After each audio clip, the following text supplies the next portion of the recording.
Hi, everyone. Thank you for checking out this video. My name is Alexis Penney, and I run a project called Star Service. And I'm here today to talk about a particular service that I offer called birth tending or shamanic birth tending. Spiritual birth tending is another way to put it. So what is birth tending? So for me, how I practice it, birth tending is a process that has a few steps by which I am undertaking to tend and connect the relationship between a child who is in utero, who's on their way into life, and their helping spirits. And so from that being sort of like the initial connection, we also seek to tend that child's transition into life, to tend whatever unique needs that child may have, whether those are spiritual needs or physical needs or emotional, etc. And also facilitate the connection both between the child and their family, and the sense of preparing a family to actually welcome the movement of energy needed when a new member of a family arrives, and also facilitating the connection between the child and their environment. So the ecology, the land, the spirits of the land where they live, and the whole host of helping spirits that they have access to, that all humans have access to. So how does birth tending work? So birth tending functions in a shamanic journey state, and this is also called a drum journey. So in some traditions and indigenous traditions that have gifted this practice to the Western world, there is a practice of journeying with a sonic driver or a function of a sound, like a drum or a rattle or something like that. There's a lot of other ways to journey. But for me, I journey with a drum, and through that practice, I enter into an altered state where I'm engaging the spirit world directly on behalf of myself or another, in this case, on behalf of the parents or caretakers of a child. And I'm engaging with those child's helping spirits. The context of this practice, it comes from what we consider like neo-shamanism or contemporary shamanism. And shamanism in this context has been taken out of its original context in East Asia and in Northern Asia, and we're using the word more in an anthropological sense to describe this cross-cultural function of the shaman, which is someone who mediates between the human and spirit worlds, to put it really basically. This word can be controversial. It's not necessary. I don't consider myself a shaman per se. It's just that I came out of what was called a shamanic tradition and what is still called a shamanic tradition. That's where I learned these teachings from a shamanic healer and a shamanic teacher. And so as I'm engaging with the spirits of the child. The understanding is that every human, regardless of whether they're a child or an adult, has helping spirits. And each of us get at least one helping spirit whose sole function is to help us to navigate our life so that we actually live our soul's purpose in our life, so that we're able to manifest what we came here to do in the world for the benefit of the earth, for the benefit of all of life. The helping spirits for me serve sort of like an ecological function, right? Because life is hard, basically. It's hard to live on planet Earth, even in the best of times. And probably most of us wouldn't consider these the best of times. So these helping spirits are really helpful and necessary from my perspective. For me personally, they've been completely necessary to have and cultivate these relationships. And so that's one function of the birth tending. So we do what's considered a power retrieval for the child. We also may look for any messages from the spirit world that are particular to helping the child navigate through both the gestation process of growing into their body and also through the actual threshold of birth itself. I think of birth like a ritual. So you can, in many traditions, find a ritual prescription for, like, here's your basic fire ritual. This is the ritual we always do on the solstice. This is the ritual we always do when, someone has this particular illness or something like that. But in our culture, in our context, because we don't particularly have those intact lineages, traditions to work from, we go to spirit directly in the way that I was taught and ask for the specific ritual that's needed for the specific issues that we have. So if you think of birth as a ritual for both parent and child, birthing parent and child, there are often unique needs. And you see this paralleled in birth in terms of allopathic or Western medicine, in that no one parent birthing a child is going to experience the same interventions, have the same needs, whether from a medical team or from a doula or midwife, etc. Everyone is different, right? And every child and parent are different. And so, and by extension, every family is different. So this is where shamanic birth tending is really, really key. This form of divination can bring us access to the unique needs from a spiritual perspective that's not limited by our understandings as humans. What is needed by this child? What kind of tending is needed by this child in terms of their spirit, the gifts that they bring into this life? What quality of soul are they bringing forward, and how can the family best accommodate that? So it serves a lot of functions. One, there's just the function of facilitating that transition from birth into life. So from our perspective, there's this understanding that the soul is kind of this big expansive thing, and it chooses to take a body, chooses to navigate towards particular parents, particular circumstances, because those are particularly aligned with the medicine that that soul brings into that life and the growth that that soul wants to experience, needs to experience in that life. And then it goes through the birth canal and you forget all of that, but that's another story. Or whatever channel through which the child is born.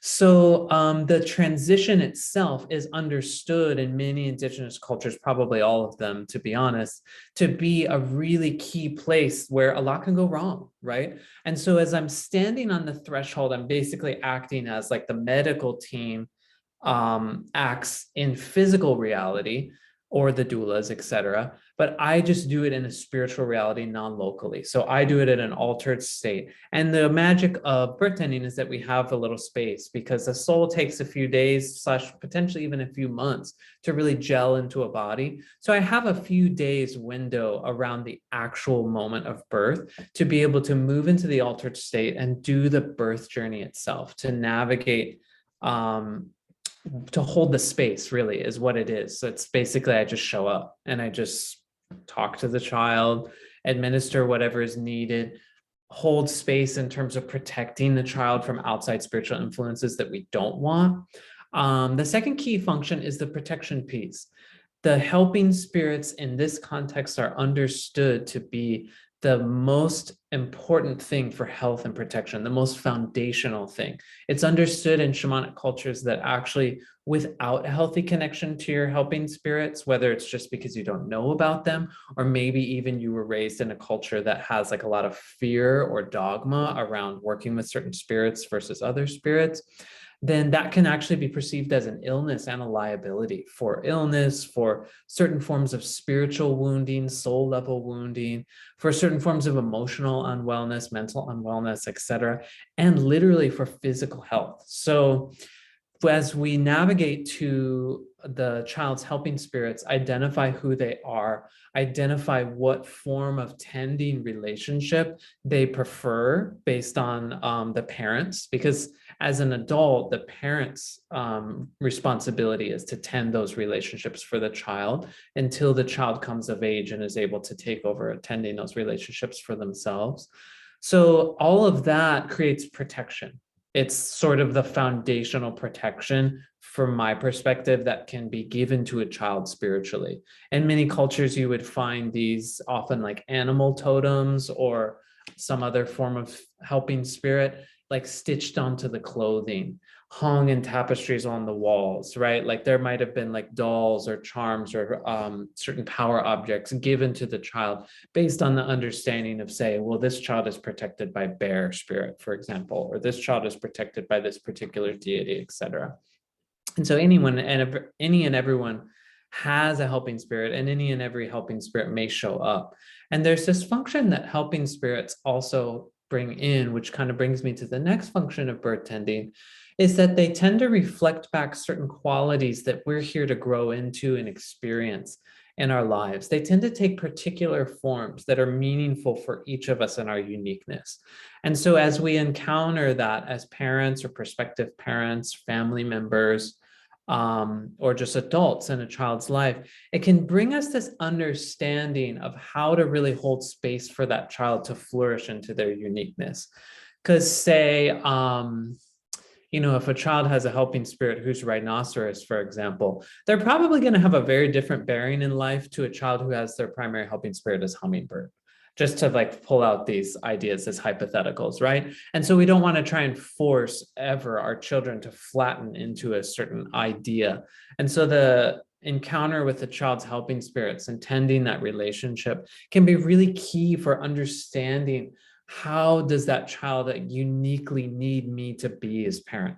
Who does that child uniquely want to grow in, and what kind of particular support do they need? It's also like a really good go-to before children are nonverbal, right? Where you're just like, I can tell you're stressed out, or I can tell you have a need that I'm not fully meeting right now, as we often encounter with children as we're raising them.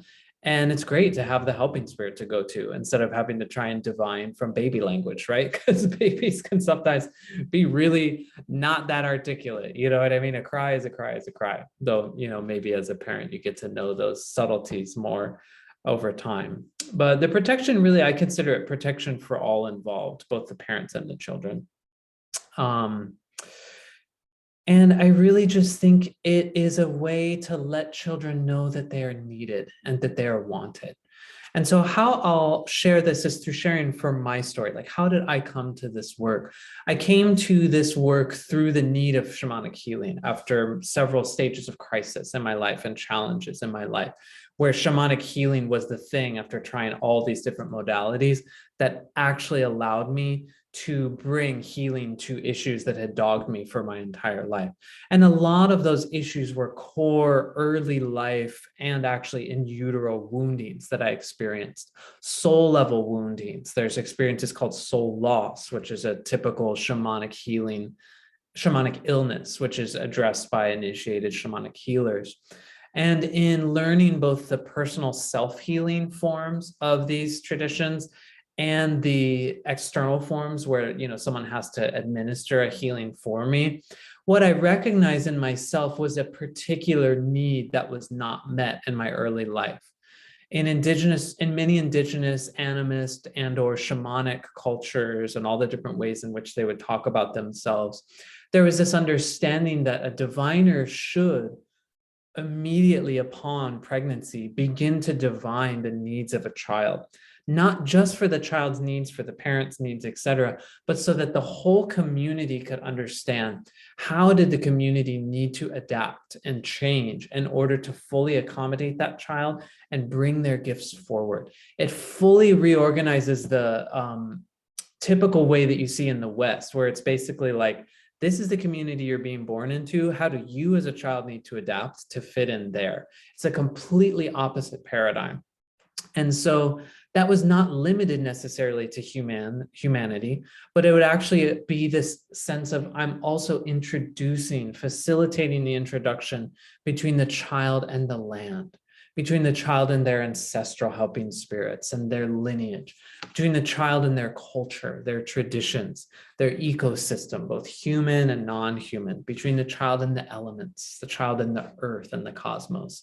So it really can often address, at least for me in healing these wounds, it addressed this core sense of my lack of belonging, of feeling like I never fit in because I was different, because I was raised in a time when my personality, my sexuality, my gender, all the different things that made me unique, even just my gifts, my aesthetic tendencies, etc., were all flattened against this sort of monolithic idea of what the culture should be, of what a human should be. So we can prevent that from the most core and immediate place of the child's gestation in the womb and the child's eventual birth into their infancy. And actually heal that rift or that wound of belonging before it even happens. Because the other understanding that we get from many spiritual traditions is that when we choose to take a body, we do separate from the oneness. We do inflict a certain wound. And that is a wound that we can also tend through this. It's symbolized by the navel, which is snipped, right, as the birth progresses and sewn up into a belly button. That's where the cord was connecting the child to the mother. And so that is symbolized like that. That's that sort of wound that we carry through life where we're separate from the oneness. And if it's well tended, it just becomes a healthy longing for spiritual connection, a healthy longing to live a good life so that I can give my knowledge back to the collective soul, to the oneness of all things at my good death. But if we don't tend that wound, it tends to accumulate soul level wounds, emotional wounds, etc. In astrology, we often see this constellated around the Chiron placement of the child. Anyway, or the human, the adult. So all of that to say, I'm interested in doing this work because I think it will prevent every child who experiences it. I think it has the potential to prevent those soul level woundings. And if we can prevent those, we can stop so much of the cultural ills that really, really ail us as a society before they even happen. So there's ramifications, right? Because you're like, okay, cool, this sounds really great. I want to get my child's birth tended. I want to understand who my child's helping spirits are, but who are my helping spirits? So this can be done for anyone. The older a person is, the more complex it is. And so that tends to be normal, right? Like with many things. And so oftentimes with adults, there's stuff that we have to work through in terms of blockages or disentanglements or separations from helping spirits. But it really does go hand in hand with teaching adults how to engage with their helping spirits, how to work with that relationship so that it becomes functional, helpful, protective, a source of blessing. Is another thing that we go to helping spirits for. And then in tandem, they're also learning how to do that with their children and tending that with their children in age appropriate ways as the children grow. So it's a really great thing that can bring a family together.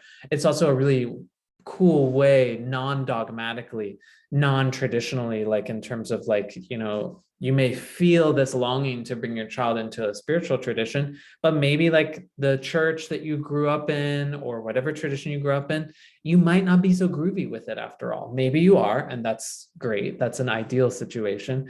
But for many of us, we're not, right? And we don't feel a sense of home or belonging or affinity with the dominant religious traditions around us. So this is a way that we can connect with spirit as parents and as families in a way that's not limited. You don't have to have a priest or a minister or any sort of practitioner necessarily. This is about you and your personal relationship with spirit and your children as they grow their personal relationships with their spirits. There's also energetic practices that are often really key. Sometimes those will come up in the birth tending process as recommendations from the helping spirits in terms of the birthing parent and or the non-birthing parents too, learning to ground their energy or cultivate boundaries so that they're actually like functioning with more spiritual and energetic protection in their own lives. And oftentimes there's an ancestral component. And so at this point, I basically recommend in parallel to birth tending or as a part of birth tending, receiving an ancestral healing. And that's something that I can do for you, or I can also refer out to other practitioners who have more expertise. Sometimes that seems necessary. And so this would be unraveling any ancestral patterns that are in place because of unwellness, either deaths or births that weren't tended. There's a lot of crazy stuff that's happened in all of our lineages over the past several hundred years. Colonization, enslavement, et cetera, exploitation, mass displacement and migration. So there's a lot of issues that we can address before they enter the child's bloodstream, basically, before they enter the child's field. And that's a thing that I highly recommend exploring as well. And so what I found is that both adults, families, caretakers, everyone involved can be enriched by this process. It's not just a function that you can undertake for your child, though for many you can leave it there, right? It's really something that you have to decide how far you want to take it. What I do understand from the helping spirits, from my teachers, and from experiencing this with both children that I'm related to and children that I'm not related to, is that anything we do in this avenue can be helpful. And so as far as you want to take it, that's what I support and endorse. But I also really want every parent to feel empowered in engaging this process in a way that feels right for them. Because there's so much manipulation as parents, right? And as caretakers of children, there's so much of the culture would have us feel like we're not good enough. And for me, I only want this to be empowering. I only want this work to give you help, because I think that parenting is the hardest job. That's what I've seen secondhand with all the parents that I'm close to in my family. And I know firsthand and secondhand that our culture basically makes it as hard as possible. So I would really like to equip you with all the support spiritually and physically that you can engage. I also work really closely with a family member who does the actual allopathic end of both like doula services and infant care, birth care, et cetera services, who was a NICU nurse in the infant ICU. So there's also an option of connecting that work in too. And so I have really good referrals in my network that I can make for when you actually do need nursing support or physical, medical, et cetera support. But all in all, I'm really just here to support the process, to tend that gate in a way that it is meant to be tended, so that children can come through and be free to be children, to completely surrender to the experience of their lives, can have everything they need to fully embrace the incarnation in a body, and have all the spirit help that they have on both this side of the threshold and on the other side. Who is this for? It's for everyone. It's for anyone. You don't have to believe a certain thing. You can be a total skeptic, right? You don't have to belong to a certain tradition, and you're not left out if you belong to a certain tradition. This work does not clash with any tradition. It is not dogmatic. The only understanding that I would ask you to entertain is that there are helping spirits. There are these coherent energy patterns in the field, whether you think of them as spirits or not, that are here to help, that, you know, the universe is basically benevolent, though there's a lot that can go wrong again, right? And so we want to engage with that benevolence, that divinity, that blessing and protection. And there are ways, there are technologies to do that directly. So anyone who is interested, I would definitely encourage you to reach out. There's no set form, though it generally goes with at least 1 or 2 journeys in the second trimester, usually second or third trimester, and then the journey around the time of the child's birth, specifically within a few days, and then usually maybe a follow-up within a few months to see kind of how things are gelling. But for each child, it's been completely unique. And so I just really hope to get the chance to engage with you and your family in this way. If you are interested in doing this on behalf of someone else's child, that's possible. You just have to have permission from the parents, because those are the people that are responsible chiefly. Can't do this like kind of under the radar, just not an ethical way to practice. If you're interested in doing this for your children who are already born, up to a certain age, it's pretty simple. We can almost do this sort of retroactive birth tending. Past a certain age, then we start to engage with them as children, not infants or adults, but it's still possible to tend, to do power retrievals, to see what their needs are, right? So no age is too late to engage this work. And if you don't have a kid, but you're just really interested in this, right? If you have no engagement with children at all, when you're an adult that's interested in this, it's never too late to engage with your helping spirits. So poke around on my page, send me an email, I can help you navigate through that. And I really hope to hear from you. Thank you so much for checking out this video.